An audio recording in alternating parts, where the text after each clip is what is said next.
राम स्वरूप अपनी बेटी की उच्च शिक्षा की बात छिपाते हैं, उसे अपनी मजबूरी बताते हैं। इस विषय पर हम अपने विचार रखेंगे। देखो, ये जो राम स्वरूप है अच्छे पिता है। राम स्वरूप जो है कैसे पिता है?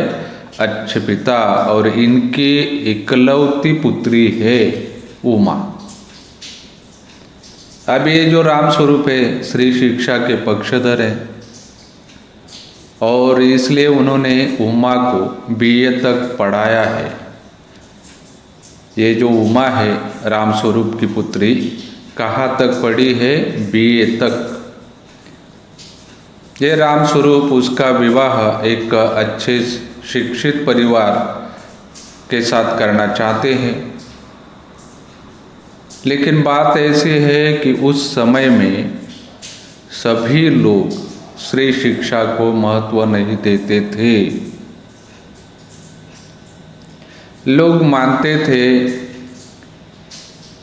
कि अगर बेटियां उच्च शिक्षित हो तो घरेलू जीवन में ये रुकावट पैदा कर सकती है। वहाँ उस समय के लोग जो है श्री शिक्षा को महत्व क्यों नहीं देते थे? उनका ऐसा मानना था कि अगर लड़की या बहू जो उच्च शिक्षित होगी तो ये उनके घर में रुकावट पैदा करेगी, अन्याय अत्याचार नहीं सह सकेगी। इसलिए राम स्वरूप जहाँ भी उमा के विवाह के बारे में बातें करने जाते तो उमा की जो उच्च शिक्षा थी ये बाधा बन जाती। उसका विवाह कहीं भी तय नहीं हो रहा था उमा का। क्यों? क्योंकि वह बीए तक पढ़ी थी।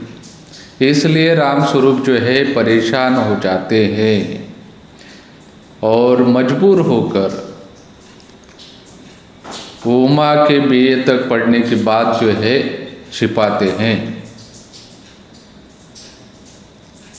विवाह योग्य लड़की का पिता होने के कारण राम स्वरूप जो है विवशतावश रूढ़िग्रस्त लोगों के सामने झुक जाते हैं।